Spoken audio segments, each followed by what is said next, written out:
పరిశుద్ధాత్మని ఎన్నిసార్లు దుఃఖపరిచే వాళ్ళంగా ఉన్నాం ప్రభా. అయా ఏ మంచి లేని మమ్మల్ని ప్రభా, ఏ యోగ్యత లేని మమ్మల్ని ప్రభా, అయా ఇలా నిలబెట్టినందుకు నీకు స్తోత్రాలు స్తుతులు చెల్లించుకుంటున్నాము నా ప్రభా. అయా మంచి జ్ఞానాన్ని అందించి మాట్లాడేది నేను కాదు, నీ బోరలా వాడుకోండి అయా. ఇంకా ఎన్నో పరిచర్యల్లో ప్రభా మమ్మల్ని పాలు పంపులు పొందుకున్నట్టుకు అయా సంఘంలో ఒక వెలుగుగా ఉండుటకు సహాయం చేయమని యేసయ్య ఆది పరిశుద్ధ నామములో అడుగుతున్నాము ఆ పరమ తండ్రి, ఆమేన్. నాకు ఇచ్చిన 7వ మాట అండి. ఈరోజు మంచి శుక్రవారం.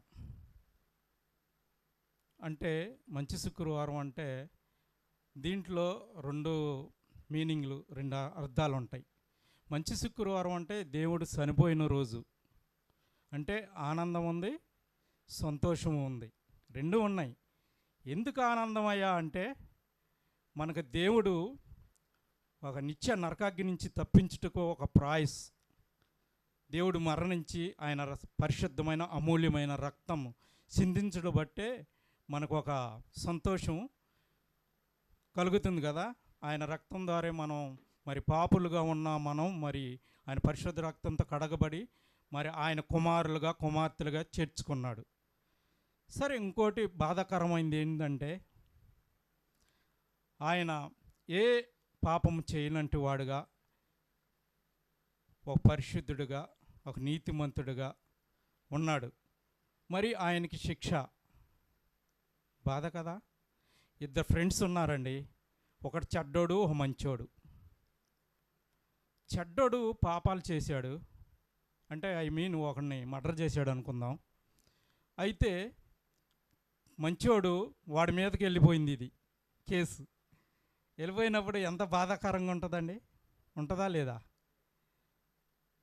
ఎలా అంటే శిక్ష ఎవరికి పడాలంటే చెడు చేసినోడికే పడాలి, కానీ మంచివాడికి పడింది కదా శిక్ష. అది బాధాకరమైంది కదా. అందుకే మంచి శుక్రవారం అంటే 2 ఉంటాయి, సంతోషం ఉంటుంది, బాధ ఉంటుంది. మరి ఈ రోజున కొంతమంది చాలామంది ఫాస్టింగ్ ఉంటారు. పొద్దున్నుంచి సిలువ ధ్యానంలో ఉన్నవారు పరిశుద్ధులు ఎంతమందో ఉన్నారు. పనికి వెళ్ళకుండా చాలా ఫాస్టింగ్తో ప్రేయర్ చేసుకుంటా చాలా భక్తితో ఉంటారు. అలాగా చాలామంది ఉంటారు. అయితే నాకు ఇచ్చిన మాట చెప్తాను చూడండి. లూకాసు సువార్త 23వ అధ్యాయం 46వ వచనం అండి. అప్పుడు యేసు గొప్ప శబ్దముతో కేక వేసి, తండ్రి, నీ చేతికి నా ఆత్మను అప్పగించుచున్నాను అనెను. చూడండి, దేవుడు మరి జగత్ పునాది వేయక ముందే ఒక దేవుడు కుమారుడి మీద ఆశ పెట్టుకున్నాడా అండి? ఈ ప్రణాళిక అంటే జగత్తు ఇది అసలు విషయంలో ఏమీ లేనప్పుడే దేవుడు ప్రణాళిక క్రీస్తు వారి నుండి మరి ఒక ప్రణాళిక వేశాడు. ఆయన ద్వారా మరి మనకు రక్షణ రావాలని ఆయన ఎప్పటి నుంచో ఒక ప్రణాళిక అండి. మరి ఆయన 33 సంవత్సరాలు మరి ఆయన చేసిన అద్భుత కార్యాలు, ఆశ్చర్య కార్యాలు, మరి గలిలయలోని సంచరించినప్పుడు ఎన్నో పడవల్లో మరి పేతురు గారు చేపలు పట్టేవారు, మరి ఎన్నో అద్భుతాలు. మరి వల ఇక్కడ ఏమంటే వేసినప్పుడు చేపలు అద్భుతంగా పడినాయి. మరి దేవుణ్ణి నమ్మలేని పరిస్థితుల్లో ఉన్నారు. అప్పుడు దేవుడు అంటే ఎవరో తెలియదు కదా శిష్యులకి. మరి అప్పుడు చేపలు విస్తారంగా పడినప్పుడు దేవుణ్ణి నమ్మారా అండి? మరి గాలి, సముద్రం, మరి గాలిని గద్దించినప్పుడు కూడా క్రీస్తు వారు ఎవరో వాళ్ళకి అర్థమైంది. అప్పుడు గాలి, సముద్రం ఒక్క మాటతో ఆగిపోయిందంటే ఆశ్చర్యం కాదా? ఎవరైనా ఆపగలరా? అంత శక్తి ఎవరికన్నా ఉందా? మరి వీళ్ళు కూడా చాలా ఆశ్చర్యపడ్డారండి. ఈయన ఎవరో, ఈ గాలి ఒక్క మాటతోనే ఈ గాలి, ఈ ఇంత భయంకరమైన గాలి అలలో ఒక్క మాటతోనే లోబడిపోయినాయి. అప్పుడు ఈయన నిజంగా ఎవరో అని ఒక సందేహం కలిగింది. మరి మనోళ్ళు అంటున్నారు, నేను జ్ఞానిని కాదు నాకెంతో కొంచెమే వచ్చు అన్నట్లుగా అంటున్నారు. మరి మనం ఇలా అనుకుంటున్నాము కానీ అప్పుడు విద్య లేని పామరుల శిష్యులు, అవునా? వాళ్ళకి అసలు అక్షరాలు తెలుసా? మరి వాళ్ళు ఏమనుకున్నాం? పరిశుద్ధాత్మ దేవుడు నడిపింపుంటే మనం ఏం చెప్పవసరం లేదండి. ఆయన దుఃఖపరచకుండా ఉంటే ఆయనే మన ద్వారా మాట్లాడిస్తాడు. నిజమే, ఒకప్పుడైతే ఇలా నుంచుని మాట్లాడటకు అసలు నాకు ధైర్యమే లేదు. అసలు మీకు తెలియదు, ఏదైనా ఫంక్షన్లు కూడా భోజనాలకు కూడా వెళ్ళోడిని కాదు నేను. ఎందుకంటే అంత సిగ్గు, వెళ్ళోడిని కాదు అసలు. అలాంటి నేను మరి దేవుళ్ళలోకి వచ్చాక ఎంతమంది కాదు, లక్షల ముందైనా నేను చెప్పగలుగుతా. దేవునికి స్తోత్రం, హల్లెలూయా. అంత ధైర్యాన్ని ఇస్తాడు. బట్ పరిశుద్ధాత్ముడు మనం చాలా ద్రోహం చేసామండి. రక్తం కడగబడ్డాక వేసే రక్తంలో మనం దుఃఖపరిచాం చాలాసార్లు, అవునా కాదా? అందువల్లే మన జీవితాల్లో, మన కుటుంబాల్లో జరగవలసిన కార్యాలు జరగట్లేదు. అందుకని క్రీస్తు వారు 33 సంవత్సరాలు తండ్రిని పరిచయం చేసుకుంటూ అనేకమైన అద్భుత కార్యాలు, ఆశ్చర్య కార్యాలు చేసుకుంటూ ప్రయాణం అలా కొనసాగిస్తా, లోకాశల్లో పడకుండా తండ్రిని మహిమపరుస్తూ తండ్రి చిత్తం ఏదైతే అదే చేయటానికి ఆయన పూనుకున్నాడండి. నిజమే, తలవాల్చుట కూడా స్థలం లేదు. ఆకాశ పక్షులకు గూళ్ళుండెను, మనిషి కుమారుడికి. నిజమేనండి, అలా ఎవరున్నారు ఈ లోకంలో? నిజమే, మనం బతకతాకైతే ఒక మంచి ఇల్లు కావాలి, ఒక వెళ్ళటానికి ఒక బైక్ కావాలి, ఎన్నో కావాలి ఈ లోకంలో. నిజమే, దేవునికి అయితే దేవుని కుమారుడికి ఎన్ని ఆలోచన చేశాడండి? ఏం ఆలోచన చేయలేదు. మరి మనం ఒక ఇంటికి వెళ్ళినప్పుడు మరి ప్రయాణం వెళ్ళుచుండగా ఒక ప్రయాణంలో మధ్యలో ఆగవలసి వచ్చినప్పుడు నిజంగానే మనకి ఏమవుతుంది? భయం వస్తుంది, తర్వాత దుఃఖం కూడా వస్తుంది. ఏంటంటే అమ్మో ఊరు కాని ఊరు, మరి మనం ఇలా ఉండిపోయాము, మధ్యంతరంలో ఉండిపోయాము, మనల్ని ఎవరు ఆదరిస్తారు, తిండి ఎవరు పెడతారు అనే ఆలోచన వస్తుందా? ఎన్నో డౌట్లు, ఎన్నో భయంకరమైన సంఘటనలు జరుగుతూ ఉంటాయి మన జీవితాల్లో. బట్ దేవుడు మరి ఆత్మానుసారంగా దేవుడు మహిమపరచుట, దేవుడు అనుబంధంతో క్రీస్తు వారు ఉన్నారు. ఇప్పుడు భూలోక సంబంధమైన తండ్రి కొడుకు, తండ్రి వెనకాల ఒక యవనస్తుడు ఉంటాడు, కుమారుడు. తండ్రి లేకపోతే కుమారుడు ఏమైనా చేయగలడండి? యవన ప్రాయంలో ఉంటాడు, ఏమీ తెలియదు కదా, జీవితంలో ఎక్స్పీరియన్స్ ఏమీ లేదు. తండ్రికి అయితే కుటుంబాన్ని ఏ రకంగా తీసుకురావాలి, ఏ విధంగా దాన్ని హ్యాండిల్ చేయాలి అనే విధానం ఉంటుంది తండ్రికి. బట్ లేనప్పుడు కుమారుడికి తండ్రి లేనప్పుడు ఎంతో బాధపడతాడా, కలవరపడిపోతాడు. అయ్యో నా తండ్రి లేడు, నేను ఇదంతా ఎలా తీసుకురావాలి, ఎలా నడిపించాలి కుటుంబాన్ని, ఇలాంటి బాధ్యతలు ఎలా చేపట్టుకోవాలి అని భయం ఉంటుంది. సామెత ఉంటుంది, ఒక లోకానుసారమైన సామెత, తండ్రి గట్టి లాంటివాడు, గట్టంత వెనకాలంత బలం ఉందని ధైర్యపడతాడు. అప్పుడు ఏదైనా చేయగలడు, ముందుకు వెళ్ళగలగడు కదండి. అలాగే తండ్రి మరి ఆత్మని అప్పచెప్పినప్పుడు క్రీస్తు వారు మరి ఎంత తల్లడిల్లిపోయి ఉంటాడండి కుమారుడు. ఇప్పుడు వరకు ఉన్నాడు, ఎప్పుడు 33.5 సంవత్సరాలు ఆయన మహిమ కుమారుడి మీద ప్రకాశించుతున్నది. ఆయన ఎలా చెప్పమంటే అలాగే లేఖనాలు ఎలా ఉన్నాయో అలాగే కరెక్ట్గా దేవుడి పని చేశాడు, నెరవేర్చాడు. మరి వదిలిపోయినప్పుడు, ఆయన ఆత్మ అప్పగించినప్పుడు మరి ఆయన ఎంతో అల్లాడిపోయాడు దేవుడు. మరి ఏమైపోయిందంటే అంత అనుబంధం, తండ్రి కొడుకుల అనుబంధం ఎలా ఇడిపోయిందే, ఎంత చింతహింసగా ఉంటాడు, ఎంత మనోవేదనగా ఉంటాడు. అలాగే ఆత్మని మరి దేవుడు తన చిత్తంగా నెరవేర్చి ఆయనకు మంచిగా అప్పగించాడు.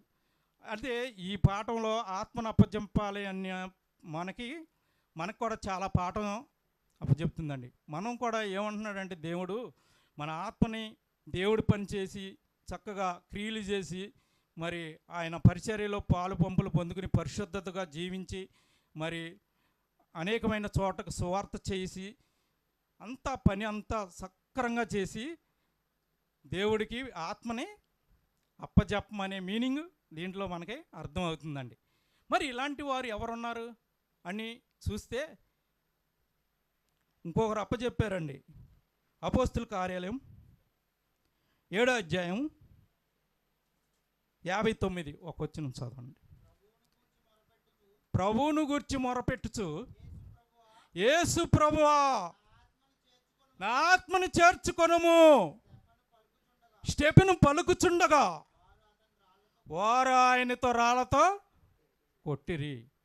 చూసారండి, స్టెఫెను ఎంతో ధైర్యవంతుడు. ఎలా ధైర్యవంతుడు? మనలాగా ఉన్నాడు అప్పుడు. స్టెఫెను మీద పరిశుద్ధాత్మ నిండుకుని ఉన్నది. మనలాగా లేదు, ఒట్టుగా లేడు. ఒట్టుకుంటే అసలు ఆ సమాజంలో వాక్యం చెప్పటాకే వెళ్ళలేడు.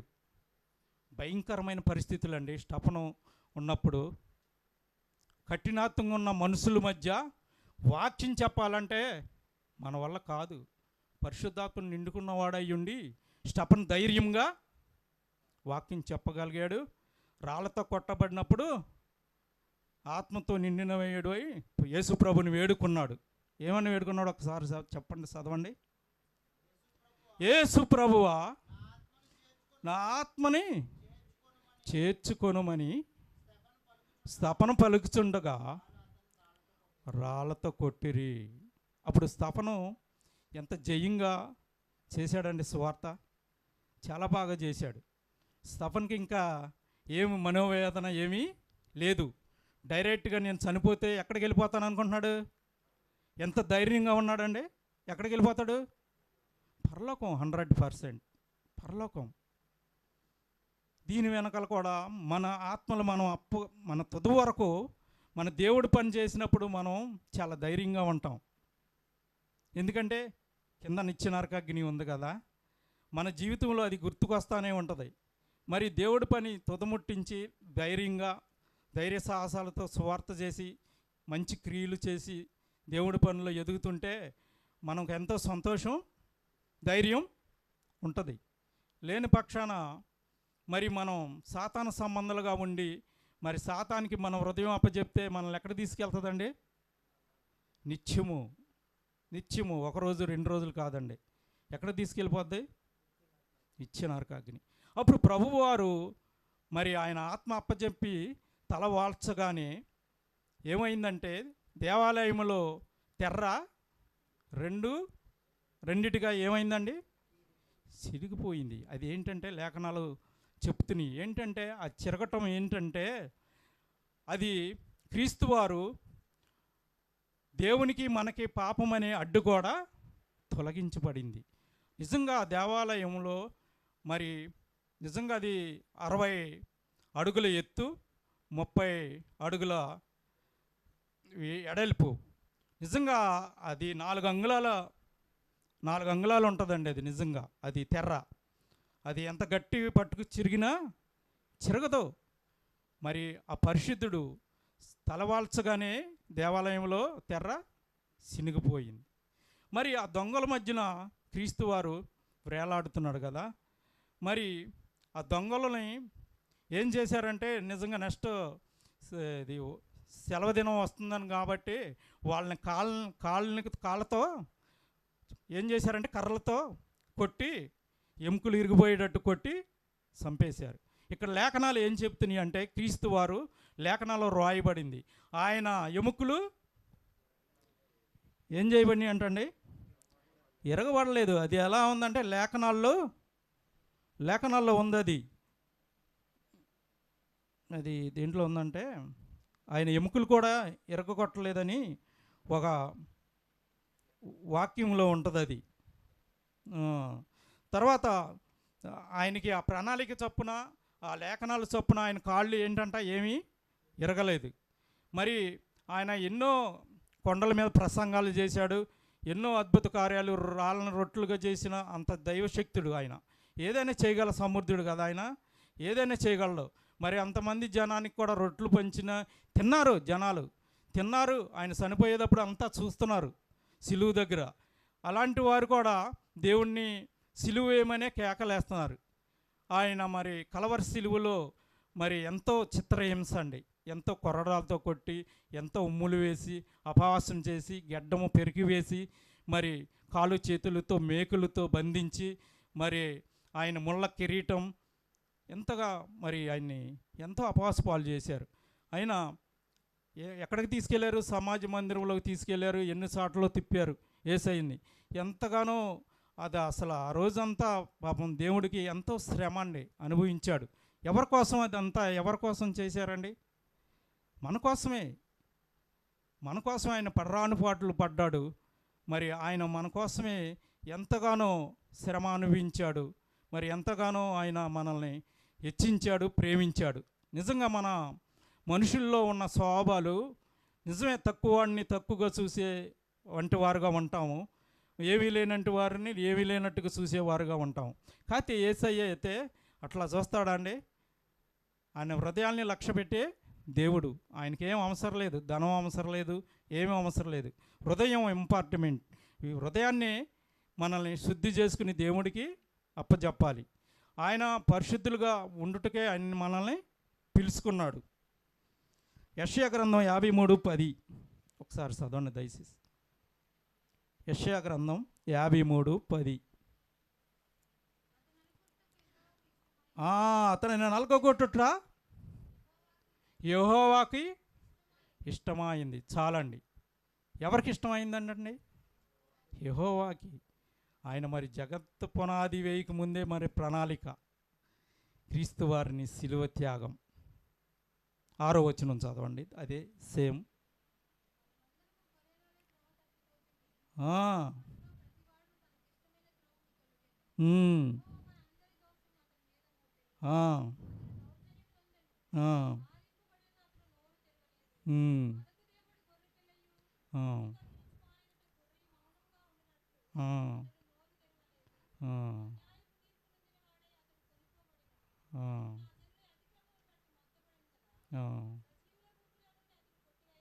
అవును, అవును. సాలమోన్ ఏమైందంటండి? గొర్రె వద్దకు వచ్చిన గొర్రె పిల్లే మౌనంగా ఉన్నాడు. అవును, పిలాతు దగ్గరికి తీసుకొచ్చారు. ఎన్నో తప్పులు మోపాలని చూశారు, కానీ ఏ తప్పు ఎవరికి దొరకలేదు. కానీ ఒకడు ఏమన్నాడంటే, వీడు దేవాలయాన్ని పడేసి 3వ రోజున లేపుతానని అన్నాడు. లేపలేకపోయాడు అనుకున్నాడు. కానీ దేవుడు అక్కడ చెప్పిన మాట విధానం ఏంటంటే, శరీరం అనే దేవాలయాన్ని దాని గురించి చెప్పాడు. కానీ అది పెద్ద తప్పని ఎంచి అది చూపించి దీనిని బట్టే దేవుణ్ణి సిలువేమని కేకలు వేశారు. సిలువేయాలని. మరి ఆ ప్రజలందరూ దేవుడు చేసిన అద్భుత కార్యాలు, ఆశ్చర్య కార్యాలు అందరూ చూశారండి. ఆయన రొట్టెల్ని పంచిపెట్టాడు, అన్నీ చేశాడు. మరి అద్భుత కార్యాలు ఎన్నో చేశాడు ఆయన. కుంటువారిని, మోగవారిని, చెవిటి వారిని అన్ని కళ్ళ ముందే చూసి ఎగ్జాక్ట్లుగా అన్నీ చూసి కూడా దేవుణ్ణి ఎందుకు మరి అలా చేశారంటే, యేసయ్యని వాళ్ళు నమ్మలేనంటి పరిస్థితి. వాళ్ళు చూస్తున్నవారే కానీ, కళ్ళున్నవారే కానీ గ్రుడ్డివారయ్యారు. నిజమే, ఈయనే నిజమైన దేవుని కుమారుడని, ఈయనే లోకరక్షకుడని, ఈయన మన గురించి వచ్చాడని తెలియలేని పరిస్థితులు. అక్కడ దాకా. ఎందుకంటే సిలువ వేయబడ్డాక కూడా సిలువ వేశారు, వస్త్రాలు పంచుకున్నారు, ఎన్నో. మరి ఆఖరికి ఒక శతాధిపతి అయితే లాస్ట్లో ఈయన బతుకున్నాడా లేడా అని దేంతో ఈటితో పొడిచాడు కదండి. యోహాను సువార్త 19:34 ఒకసారి. ఆ సైనికులలో ఒకడు ఈటితో ఆయన ప్రక్కన పొడిచెను. వెంటనే రక్తము నీరును కారెను. చెప్పు, చదువు. ఇది చూస్తున్నవాడు సాక్ష్యం ఇస్తున్నాడు. ఈ సాక్ష్యము సత్యమే అవునట్లు అతడు సత్యమే చెప్పుచున్నాడని అని ఎరిగెను. హల్లెలూయా, దేవుని స్తోత్రం. దేవుని పిల్లలారా, ఆఖరికి ఒక శతాధిపతి ఏం చేశాడంటే, ఈయన బ్రతుకున్నాడా లేదా అని డౌట్ వచ్చి ప్రక్కలో ఈటిని తీసి పొడిచాడండి. పొడంగానే రక్తము నీరు వచ్చింది. వచ్చాక అప్పుడు వాడు నిజంగా అన్యుడు, అసలు యేసుక్రీస్తుని గురించి తెలిసినవాడు కాడు. అసలు ఈయన నిజమైన దేవుని కుమారుడని, ఈయన పరలోకంలో నుంచి ఒక కన్య ద్వారా మరి వచ్చాడని ఏం తెలియదు, అన్నిటికీ తెలియదు. అయినా కానీ ఆ పొడిశాక రక్తం నీరు కారాక అది ఆయన నిజ దేవుని కుమారుడని ఆయన కూడా ఎరిగాడు. ఈ మనుషుడు నిజంగా నీతిమంతుడై ఉండెను అని చెప్పి దేవుని మహిమపరిచెను. చూచుటకు వచ్చుటకు కూడి వచ్చిన ప్రజలందరూ జరిగిన కార్యములను చూసి రొమ్ము కొట్టుకుంటూ తిరిగి వెళ్ళిరి. అప్పుడు యేసు ప్రభు వారు మూడు గంటలకి అప్పుడు దేవుడికి ఆత్మను అప్పగించి తలవాల్చాక దేశమంతా చీకటి కమ్మిందండి. చీకటి కమ్మి ఉరుములు మెరుములతో భయంకరంగా హఠాత్తుగా ఒక చీకటి ప్రవేశించింది. మరి ఆ సిలువకు తాకిన కలవర్రాలు కలవరపడి అరిశాయి. ప్రకృతి కూడా దేవుడు ఇలాగా ఆత్మను అప్పగించి మరణించాడని ప్రకృతి కూడా మనకి సాక్ష్యం పలుకుతుంది. మరి ఆయన పంచిన రొట్టెలు అన్నీ చూసిన వారు కూడా నమ్మలేని పరిస్థితి అండి. వాళ్ళే వ్యతిరేకంగా దేవుని యందు నడిచారు. ఎన్నో కార్యాలు, అద్భుత కార్యాలు, ఆశ్చర్య కార్యాలు చేసిన కళ్ళ ముందే అన్నీ చేసినా కానీ నమ్మలేకపోయారండి. నిజంగా శాస్త్రులు పరిచర్యలు ఎంతగానో దేవుణ్ణి అపహాస్పాలు చేశారు. ప్రతిదానికి కౌంటరు, ప్రతిదానికి వాళ్ళు తప్పుపట్టడానికి ఎతికారు. కానీ దేవుడు వాళ్ళకి చక్కగా సరైన సమాధానం, ధీటైన సమాధానం చెప్పాడండి. వాళ్ళకి ఎక్కడ నోరు మెదిపే ఛాన్సే లేనేలేదు. అప్పుడు దేవుడు ఎన్నో అద్భుత కార్యాలు, ఆశ్చర్య కార్యాలు చేసిన దేవుడు మరి మన నుంచి కోరుకునేది ఏంటంటే, మరి మనం కూడా మంచిగా దేవుళ్ళో నిలబడి పరిశుద్ధులుగా ఉండి మరి ఆయన యందు ఆసక్తితో మరి ఆయన లేఖనాలు ఏం చెబుతున్నాయో మన జీవితాలను సరిచేసుకోమని మరి మనకు చెబుతుందండి. నిజమే, ఒక కుటుంబంలో ఒక్కొక్క సన్నివేశం ఉంటుంది. ఏదో లోపం ఉండి లేకుండా ఉండదండి. అది ఏంటంటే తప్పు ఎవరిదంటే అది మనలో నిజమైన వాక్యము మన హృదయంలో లేకపోబట్టే తొట్టిల్లిపోయి అనేకమైన ఆలోచనలతో దేవుడికి దూరం అయిపోతున్నాం. ఒక చెడ్డ తలంపు వచ్చినప్పుడే మనం దేవుడికి విరోధిగా ప్రవర్తిస్తున్నాం. ఏ పాపం చేయవసరం లేదండి. ఒక చిన్న తలంపు వస్తేనే అది సాతాను మనల్ని ఆవరిస్తుంది. అది ఇంకా దాన్ని ఇంకా లోపరుచుకుంటే అది మనల్ని ఎక్కడికో తీసుకెళ్ళిపోద్ది. అది ఒక తప్పు అలా పోయి ఎన్ని తప్పుల్లో అది పడేసే అవకాశం ఉంది. అందుకనే దేవుడు మనకి నేర్పించింది సిలువ యోగం. అది చాలా మంచిదండి, నెంబర్ 1 అది. ఎందుకంటే దేవుడు ఆయన నామం అందే తప్ప ఏ నామం అందు రక్షణ లేదండి. ఏ నామం అందు కూడా రక్షణ లేదు. ఉంది, అది రిఫరెన్స్ ఉంది. అది హెబ్రీ పత్రిక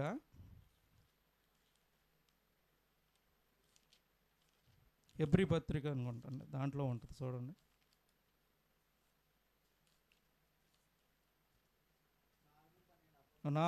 ఓకే, అపోస్తుల కార్యాలయం చదవగా.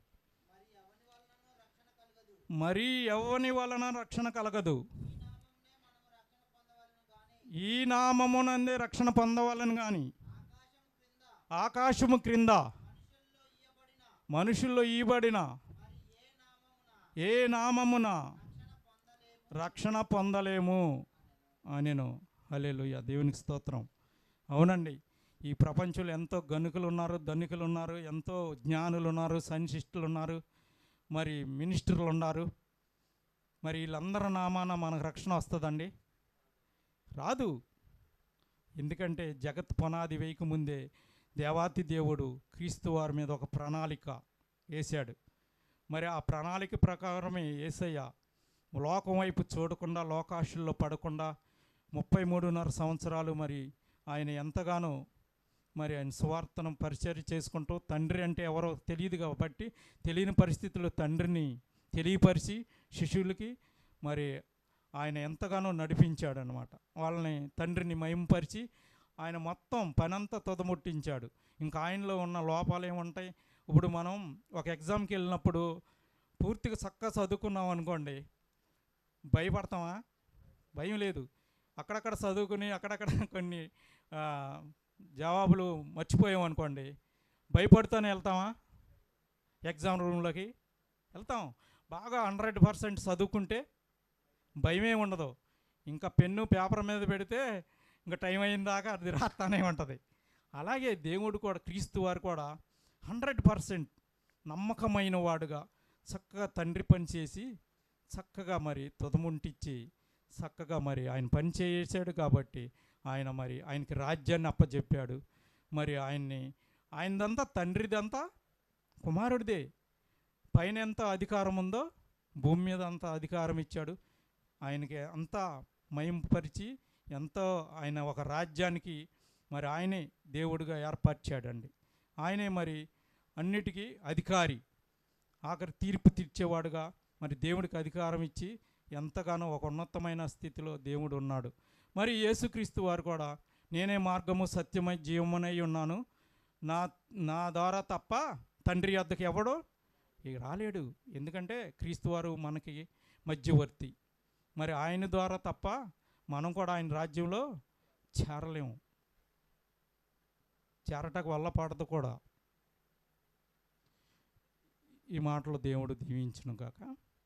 ప్రార్థన చేసుకుందాం తలలోంచితే. సర్వోన్నతుడ మహాకృపగల దేవా, నాయనా నీ బంగారు పాదాలకు వందనాలు అయా. ఈ సమయం ఇచ్చినందుకు వందనాలు. ఏ యోగ్యత లేని మమ్మల్ని నా ప్రభ ఇలా నిలబెట్టుకుని ప్రభా అయా నా తండ్రి 7వ మాట చెప్పుచుండగా కూడా ప్రభా అయా మంచి జ్ఞానంతో నింపిన ఆయన మంచిగా మా బ్రతుకుల్లో కూడా ప్రభా ఆత్మని ప్రభా ఆత్మానుసారంగా నడుచుకోమని, ఆత్మే మాకు ముఖ్యమని, ఆత్మని ఎలా అప్పజెప్పాలో నేర్చిన విధానాన్ని బట్టి కూడా నీకు వందనాలు స్తోత్రాలు చెల్లించుకుంటున్నాను ప్రభా. ఇక్కడ కూడి ఉన్న ప్రతి ఒక్క బిడ్డని ప్రభా అయా దీవించండి ప్రభా అయా. ఈ లోక సంబంధమైనవి కాదు కానీ అయా పరలోక సంబంధమైన మర్మాలు మాకు అర్థం చేసుకున్నట్టు సహాయం చేయండి అయా. ఇంకా ఏమన్నా లోపాలు ఉంటే సరి చేసుకుని వాక్యం ద్వారా ముందుకెళ్ళుటకు సహాయం చేయండి ప్రభా అయా. ఈ లోకంలో ఏమీ లేదు నా ప్రభా, సాతాను దుష్టుడి యందు ఉంది ప్రభా. ఈ మాయలో ప్రభా అయా పడకుండా ప్రభా నేత్రాశ శరీరాశ జీవంతో ప్రభా కలిగి ఉండుటకు సహాయం చేయండి నాయన. మరీ ముఖ్యంగా ప్రభా ఒక పక్కన సాతాను, ఒక పక్కన శరీరము, రెండూ ప్రభా, ఆ రెండింటి మధ్య ఆత్మ ప్రభా. ఆత్మను ఇంపార్టెంట్ ప్రభా అయా. ఆత్మని ఎలా స్వాధీనం చేసుకోవాలో, ఆత్మను ఎలాగ వాక్యంతో మేము సరి చేసుకోవాలో ప్రభా నేర్పండి ప్రభా అయా. ఇక్కడ కూడి ఉన్న ప్రతి ఒక్క బిడ్డని ప్రభా జ్ఞాపకం చేసుకోండి అయా. శరీర బంధం కన్నా ఆత్మ బంధం ఎంతో గొప్పది నా ప్రభా అయా. సంఘంని ప్రభా సంఘంలో ఒక మూల స్తంభాలుగా చేయండి ప్రభా, నీకు స్తోత్రాలు. సంఘం ప్రార్థించగా ప్రభా సంఖ్యలు తెగిని ప్రభా అయా. అలాంటి ప్రార్థన పరులుగా ఉండుటకు సహాయం చేయండి. ప్రార్థననే బలిపీఠం పడగొట్టుకున్నాం ప్రభా, అది తిరిగి మరల కట్టుకున్నట్టుకు సహాయం చేయండి. నీకు ధూపం వేసేవారుగా ఉండుటకు సహాయం చేయండి నాయన, నీకు స్తోత్రాలు. ఇదిగో కడవరి దినాల్లో ఉన్నాం ప్రభా అయా. ఎంతో భయంకరమైన రోజులు నా తండ్రి అయా. సేవకుల్ని ప్రభా సంపేస్తున్నారు ప్రభా అయా. ఎక్కడ చూసిన భూకంపాలు, కరువు కాలము నా తండ్రి, విపత్తులు అయా. ఎవరి దగ్గర ప్రేమ లేనంటి వారుగా ఉన్నారు ప్రభా అయా. హిందువుల మధ్యన ప్రభా అయా సువార్తకి వెళ్తే అడ్డుపడుతున్నారు ప్రభా అయా. అందరిని ప్రేమించే మనసుని ఇవ్వండి అయా. వారు కూడా ప్రభా వాక్యాన్ని ప్రభా తెలియని ప్రజలు ఎంతమందో ఉన్నారు ప్రభా అయా. నీ వాక్యం వినుటకు వాళ్ళకు ఆసక్తినివ్వండి ప్రభా అయా. ఈ లోక రీతి నా ప్రభా వైఖరి ఏమీ బాలేదు నా ప్రభా అయా. దీంట్లో మేము ఈ లోక మాలిన్యం అంటకుండా, పులిసిని పిండి అంటకుండా కాపాడుకున్నట్టు సహాయం చేయమని యేసయ్య అతి పరిశుద్ధ నామమున అడుగుతున్నాము మా పరమ తండ్రి, ఆమెన్. చిన్న ఒక్క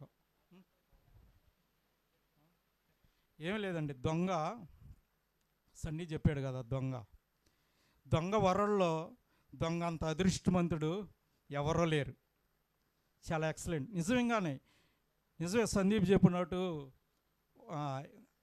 ఏంటంటే ఒక క్రైస్తవుడు ఎలా ఉండాలి?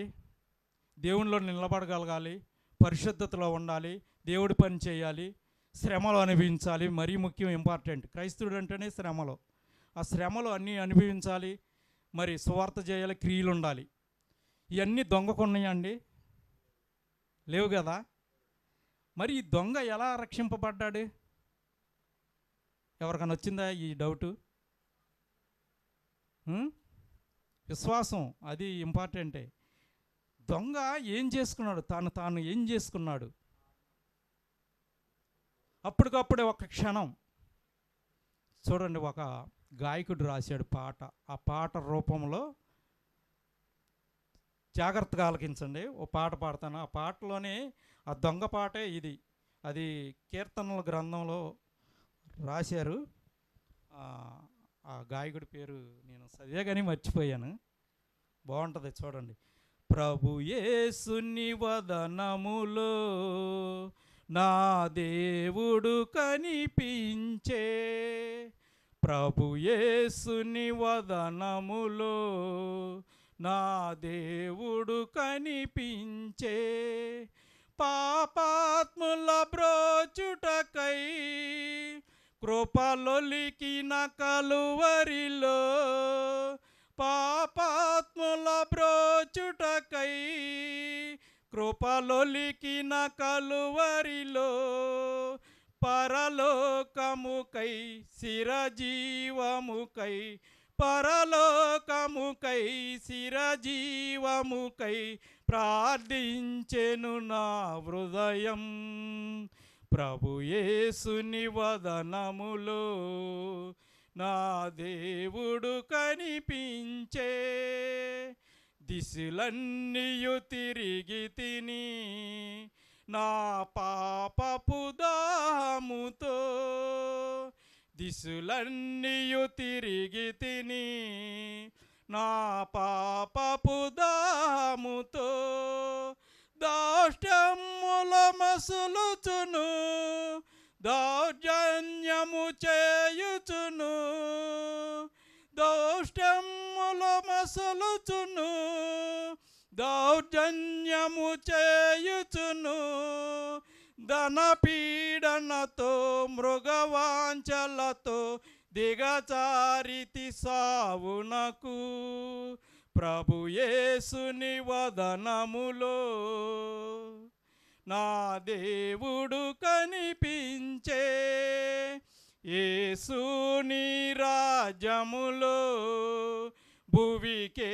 తెంచడి రోజు, యేసుని రాజ్యములో భువికే తెంచడి రోజు, ఈ పాపిని క్షమించి జ్ఞాపకముతో బ్రోవుమని, ఈ పాపిని క్షమించి జ్ఞాపకముతో బ్రోవుమని, ఇలా వేడి తిని విలపించుచు, ఇలా వేడి తిని విలపించును ఈడేరిను నా వనితి, ప్రభు యేసుని వదనములో నా దేవుడు కనిపించే, పరదేశు ఈ దినము నా ఆనందములోను,